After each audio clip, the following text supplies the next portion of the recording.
Di video ini kita akan coba menyelesaikan kasus yang diberikan yang dapat diselesaikan dengan menggunakan struktur data dictionary.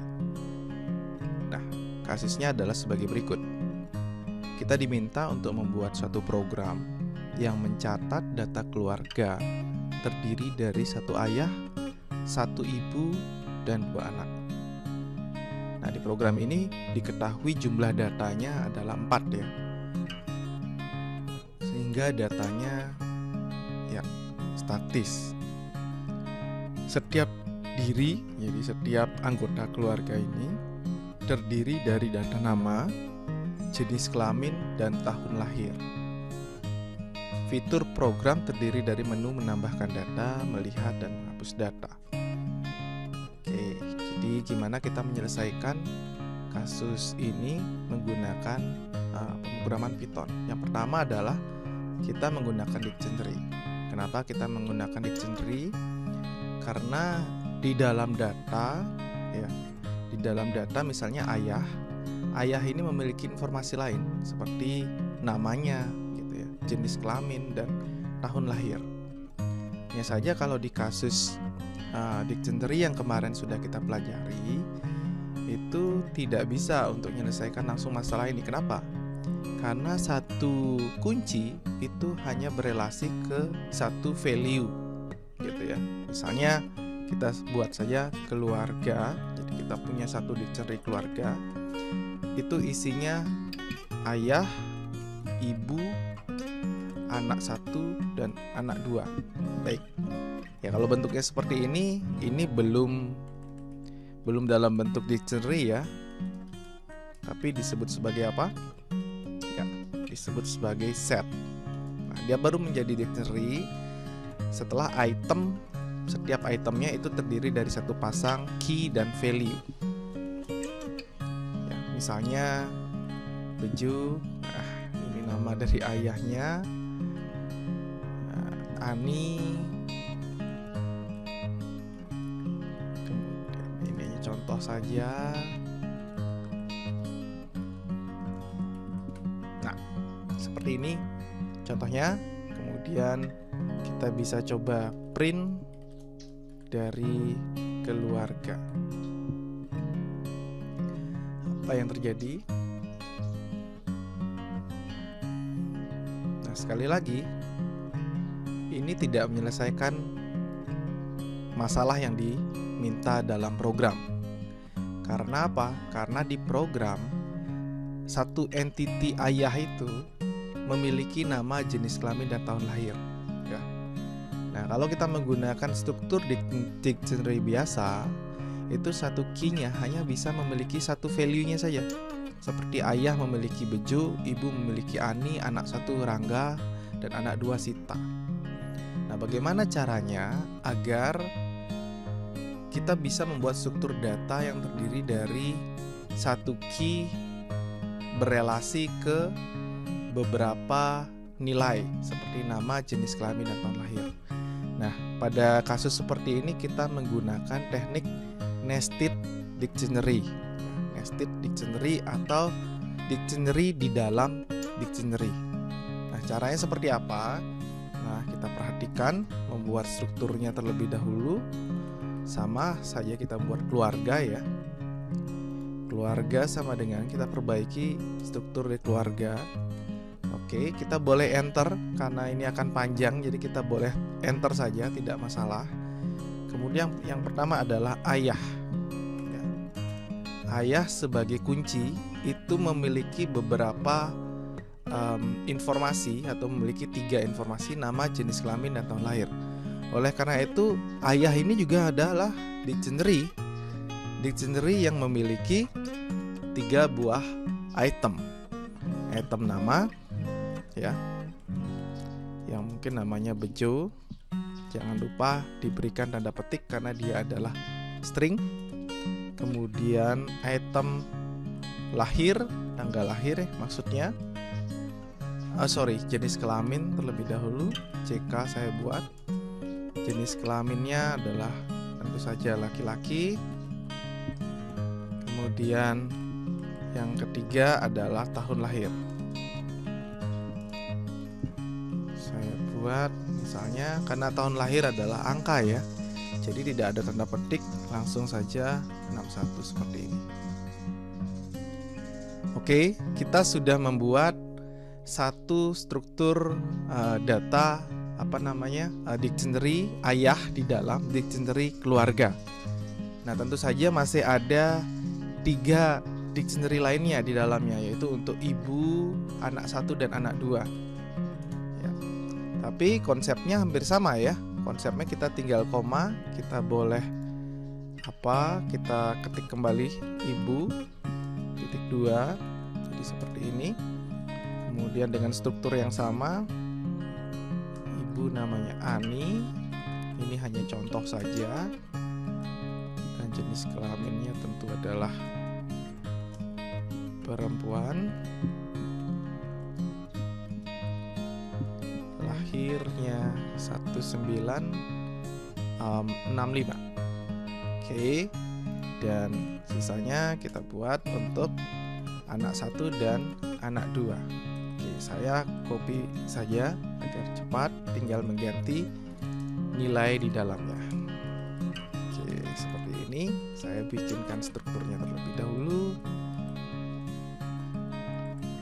Sekarang saya buat namanya Rangga, jenis kelaminnya laki-laki, dan lahirnya misalnya 2005 gitu ya. Dan anak yang kedua itu tadi namanya adalah Sita, itu saja perempuan, dan lahirnya 2010. Nah, katakan seperti ini. Tentu saja karena dia adalah data terakhir, jangan diisi koma terakhir ya, dan sudah selesai. Nah, untuk membuktikannya ya kita jalankan dulu ya. Oke, kita jalankan dulu, sudah running, tidak ada error. Nah, untuk membuktikannya kita bisa cetak isi dari keluarga ini. Apakah sudah benar keluarga? Isinya 4 data seperti ini. Ya, sudah benar ya. Ayah namanya Bejo jika laki-laki lahir 1961. Ibu namanya Ani jika perempuan lahir 1965, dan seterusnya. Jadi ada 4 data yang sudah masuk ya. Nah, kita bisa print juga ya. Kita bisa print juga untuk data ayahnya saja dengan cara memberikan kotak seperti ini ya.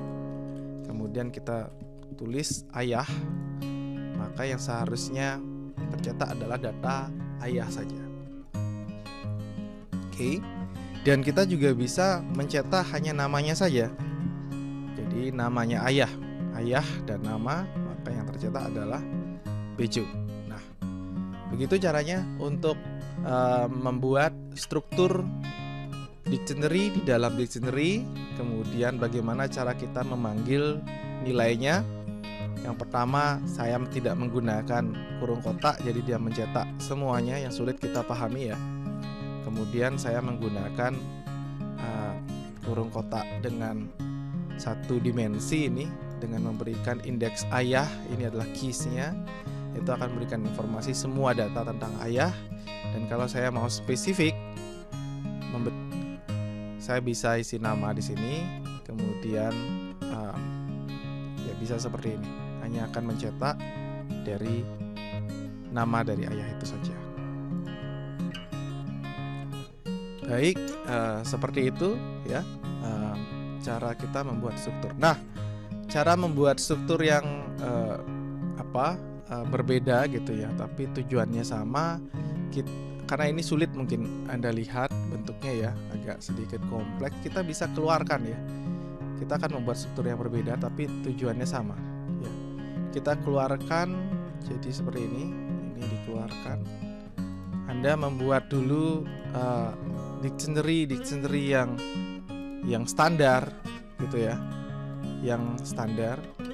Membuat 1 dictionary ayah, kemudian Anda perhatikan, saya akan edit dulu.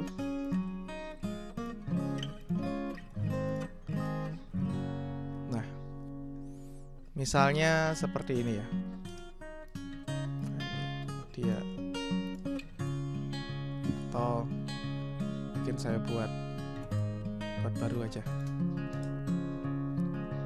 Oke, kita buat baru ayah gitu ya. Ayah adalah satu dictionary yang isinya tadi boleh saya copy lagi. Oke, yang isinya adalah nama, JK, dan lahir. Nah, ini contohnya ya, satu dictionary. Kemudian saya bisa buat ibu. Ibu adalah dictionary yang berbeda, yang isinya adalah nama, JK, dan lahir juga sama, hanya value-nya, nilainya yang berbeda. Dan sisanya saya boleh copy sekali lagi. Yang berbeda kalau tadi di atas menggunakan titik 2, sekarang sama dengan ya, karena membuat dictionary pakai sama dengan.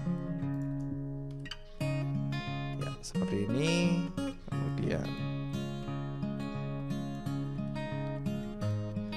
ya, seperti ini ya. Tanpa petik, kalau dia adalah nama, petik itu ketika jadi value ya. Nah, seperti ini. Nah, kita sudah punya 4 buah dictionary kecil-kecil. Nah, kalau tadi kita membuat satu dictionary besar dan 4 dictionary-nya ada di dalam dictionary keluarga. Kalau sekarang kita membuat 4 dictionary ayah, ibu, anak 1, dan anak 2. Nah, cara menggabungkannya adalah dengan cara membuat dictionary baru lagi yang namanya, kita samakan saja, keluarga, yang isinya adalah, nah ini baru kita buat kita mulai dari ayah gitu ya. Isinya adalah ayah, dan ibu isinya adalah ibu. Anak 1 isinya adalah anak 1, dan anak 2 isinya adalah anak 2. Jadi seperti ini. Bisa dilihat bahwa ini adalah keys-nya fake. Kuncinya adalah ayah, memberi key value ayah. Nah, ayah tanpa tanda petik ini akan mengacu pada dictionary ayah.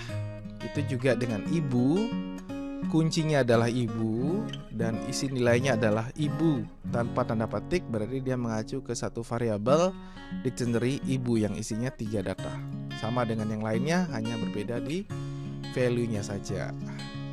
Ya, jadi seperti ini tekniknya kita membuat struktur dari dictionary 2 dimensi atau dictionary di dalam dictionary untuk menyelesaikan masalah beberapa data ada di dalam kumpulan data. Jadi seperti itu ya, seperti ini keluarga.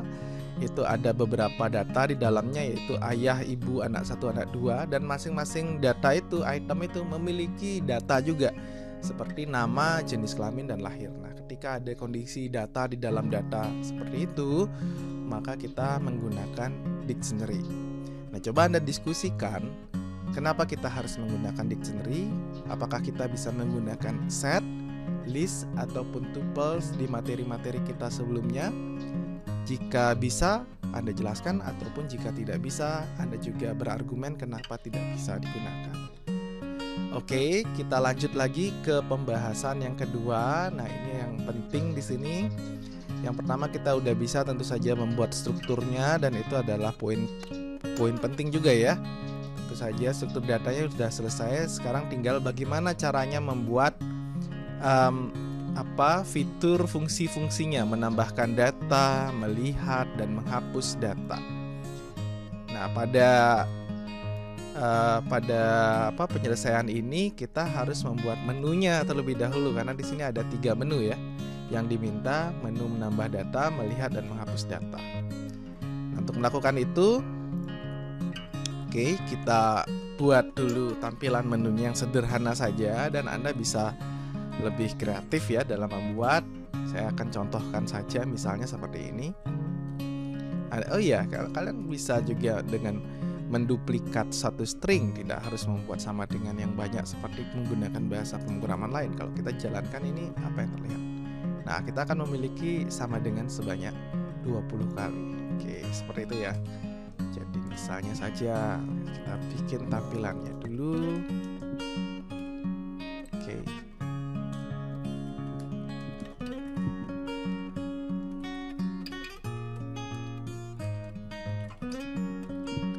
saya akan membuat tampilannya apa? Tambah data, kemudian yang kedua lihat. Oke, gimana kalau kita buat lihatnya terlebih dahulu ya? Lihat data, tambah data, dan hapus data. Oke, kita sudah membuat menu, maka tahap berikutnya, oh ya kita coba dulu. Nah, sudah bisa ya. Oh, sepertinya sampai dengannya terlalu banyak. Kita cukup bikin 25 saja. Oke, tentu saja tahap berikutnya adalah membuat pertanyaan yang akan menyimpan pilihan dari pengguna. Oke, caranya adalah menggunakan input. Jadi kita simpan dia di dalam variabel jawab, input. Ini adalah pertanyaannya, kemudian nanti jawabannya akan disimpan ke dalam variabel jawab. Nah, karena jawabannya adalah dalam bentuk pilihan angka 1, 2, 3, maka kita konversikan dia dulu menjadi bentuk integer dengan teknik seperti ini, teknik casting integer. Di dalamnya ada fungsi input. Oke, kita sudah berhasil membuatnya. Kemudian kita lanjutkan sekarang dengan kondisi ya, kapan kita harus melihat, tambah data, dan hapus data. Bagaimana cara melakukannya? Kita lakukan dengan menggunakan kondisi if. Nah, tadi jika jawabnya sama dengan 1 ya, maka akan melakukan sesuatu. Kita buat strukturnya terlebih dahulu ya. Else if itu ditulis dengan if, jawab sama dengan 2, lakukan sesuatu juga.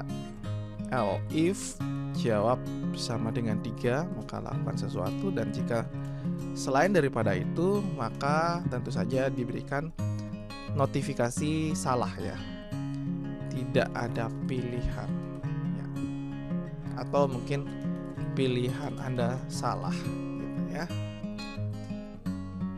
Baik, kita akan selesaikan satu persatu sekarang. If jawab sama dengan 1. Jika jawab sama dengan 1, apa yang dilakukan? Dia akan melihat isi dari isi dari struktur data keluarga. Oke, karena keluarga itu kan bentuknya adalah dictionary gitu ya. Nah, kita bisa buat dia dalam bentuk perulangan ya. Jadi kita bisa buat dia dalam bentuk perulangan. Contohnya adalah for x in keluarga, bisa seperti itu. Untuk setiap, jangan pakai x ya, pakai data aja deh. Untuk setiap data di dalam keluarga, di dalam keluarga itu ada data apa? Ada ayah, ibu, anak 1 dan anak 2. Kita coba printkan datanya.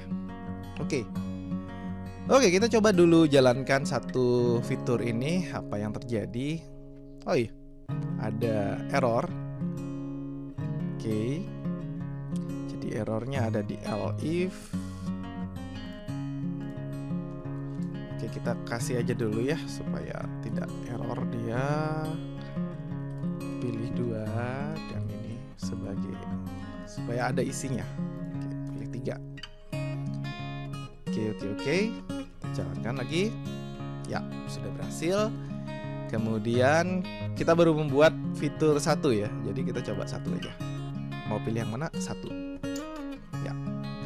Berhasil terlihat ayah, ibu, anak 1 dan anak 2 ya. Berhasil memperlihatkan data ayah, ibu, anak 1, anak 2. Tapi data nama, jenis kelamin, dan tanggal lahirnya mana? Nah, itu tidak kelihatan karena dia menggunakan hanya data di dalam keluarga. Padahal data itu ada apa tadi, nama, jenis kelamin, dan tanggal lahir itu ada di dalam data. Jadi Anda bisa kalau kita membuat struktur data in keluarga, ini artinya seperti ini ya. Jadi ini adalah keluarga. Ini adalah keluarga. Keluarga itu menyimpan ayah, ibu, anak 1, anak 2. Nah, tadi dikatakan data in keluarga. Jadi masing-masing ini adalah data. maka ini adalah data. Ketika ini adalah data, maka isi dari data itu apa? Isinya adalah nama JK lahir. Nah, oleh karena itu kita harus membuat perulangan di dalam perulangan. Oke, kita buat detail sekarang. Detail in data. Nah, bisa membuatnya seperti ini. Kemudian print detail. Kita coba lihat apa yang akan terjadi. Oke. Wah, apa ini? Ayah, ibu, anak satu, anak dua. Loh, kok gagal? Ya, gagal ya. Karena apa? Karena kita itu, nah tadi kan data adalah ayah ya. Data adalah ayah. Dia mencetak AYAH karena ya kalau kita cetak ini print detail, ini adalah setiap karakter yang ada di dalam data. Nah, terus gimana caranya untuk mencetak isi dari datanya, isi dari data keluarganya? Maka tadi jangan lupa kita menggunakan kurung kotak gitu ya, kurung kotak. Oke, kita coba lagi. Gimana sih caranya mencetak ya, mencetak dari isi data ini? Oke, kita coba dengan mengganti data. Di sini keluarga, karena nama dicerinya keluarga. Nah, di sini baru dikasih data. Nah, seperti itu ya. Jadi ini adalah keluarga. Ini key-nya, key kuncinya dikasih data. Kita coba apa yang terjadi, apa perbedaannya. Oke, sekarang baru yang tampil adalah, mau pilih yang mana satu, dan tampil adalah Bejo, Ani, Rangga, Sita. Ya, berhasil tampil 4 data, tapi tidak seperti yang kita mau ya. Tampilannya nggak bagus gitu ya. Harusnya kita mau tampilannya adalah ayah, namanya siapa, jenis kelaminnya, lahirnya kapan, ibu, identitasnya seperti apa. Kita maunya seperti itu. Ini nggak jelas nih, yang mana yang ayah, yang mana ibu, dan sebagainya. Terus gimana dong caranya? Nah, kita ingat tadi, yang mencetak ayah, ibu, anak satu, anak dua itu yang mana? Ya, itu adalah data kan. Tapi yang mencetak ini yang mana? Yaitu adalah keluarga dengan indeks data. Udah benar semua. Oleh karena itu kita ingin detailkan saja. Print kan dia datanya, sehingga yang tercetak di sini seharusnya adalah ayah. Kemudian dalam perulangan 1 ayah, perulangan kedua ibu, perulangan ketiga anak 1, perulangan keempat adalah anak 2. Seperti itu ya. Sudah benar. Nah, cuman setelah dia mencetak ayah, seharusnya dia mencetak detail dari isi dari keluarganya ini. Oke, jadi di sini seharusnya ada nama. Ya, isi detailnya sekarang kita buat. Dan seharusnya ada apa lagi? Ada jenis kelamin, ya, jenis kelamin. Dan satu lagi adalah lahir. Nah, oke, seperti ini. Kita coba jalankan lagi. Apakah ada perubahannya? Oke, jadi sudah tampil sekarang perubahannya. Ayah, Bejo, laki-laki 1961. Ya, seperti ini datanya. Ibu seperti ini, gitu ya. Sudah mulai bagus, hanya saja kurang sempurna. Ya, tinggal kita bikinkan saja di sini nama. Nah, gitu ya. Tinggal dibikin lebih baik lagi dengan menggunakan kombinasi dari string. Di sini adalah jenis kelamin, atau saya buat saja JK, dan yang terakhir di sini adalah lahir. Oke, kalau saya jalankan sekarang, saya pilih 1 dan tampilnya iya, lebih baik ya, jauh lebih baik daripada yang pertama. Nah, mudah-mudahan Anda bisa mengikuti ya. Anda bisa mengikuti bagaimana kita melakukan itu. Dan untuk menambah data kita lanjut lagi. Nah, saya minta untuk mendalami ini ya, dibuat lebih baik lagi bagaimana, dan mungkin memberikan tantangan apakah bisa bagian ini tidak menggunakan seperti ini tapi menggunakan perulangan juga? Coba Anda pikirkan. Nanti akan kita diskusikan di dalam kelas atau dalam komentar YouTube ini. Nah, saya akan lanjut lagi agar video ini tidak terlalu panjang dengan fitur kedua, yaitu tambah data. Nah, tambah data kalau Anda baca dari referensi kita menggunakan update ya. Caranya adalah dengan update. Nah, tinggal apa yang mau ditambah gitu kan ya. Nah, kita cuman agak ini ya, karena ini datanya kan sebenarnya data fix ya, data fix ayah, ibu, anak 1, anak 3 ya, harusnya nggak boleh nambah lagi kalau dari kasusnya, cuma diminta fitur tambah. Ya udah, kita kasih aja fitur tambah. Cuman apa yang mau ditambah tentu ada 3 nilainya, kita buat aja dulu 3 nilainya ya. Jadi kita bisa buat 3 nilainya dulu dengan cara input mungkin nama gitu ya. Kita simpan dia dulu ke dalam nama baru. Itu adalah isi dari namanya siapa. Ini kita memberikan form inputan data ya. Kemudian JK baru, JK jenis kelaminnya apa gitu, dan lahir baru. Kita isi baru nama variabel untuk membedakan ya dengan yang sebelumnya. Lahir. Oke, bisa seperti ini. Nah, kita sudah bisa membuat 3 buah pertanyaan, nama. Oh ya, lahir ini karena dia tanggal, kita jangan lupa diberikan castingnya dalam bentuk integer. Nah, kita udah bisa buat 3 pertanyaan. Hanya saja sekarang mau ditambahkan kemana? Nah, cara penambahannya menggunakan update gitu ya. Update. Tapi jangan lupa dulu kita buat strukturnya. Nah, ini strukturnya kan. Ini adalah strukturnya. Nah, kita buat dulu struktur dari dari dictionary baru yang kita buat. Nah, katakan saja ini adalah anak baru.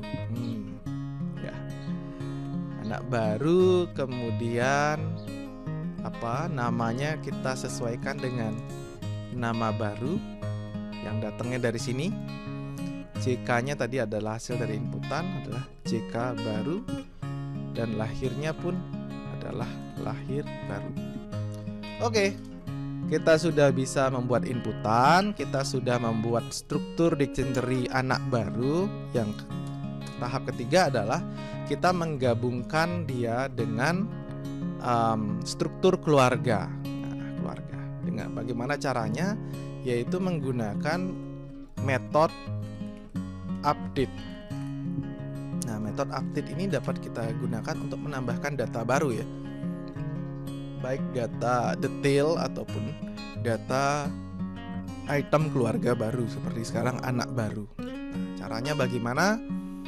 Ya, tinggal kita buat, karena yang ditambahkan adalah dictionary. Jadi kita menambahkan dictionary ke dalam dictionary keluarga. Maka jangan lupa dikasih kurung kurawal menandakan data ini adalah dictionary. Ya. Oke. Kemudian bagaimana cara berikutnya? Ya tinggal kita buat saja. Kita menambahkannya kemudian dengan cara anak baru. Oke.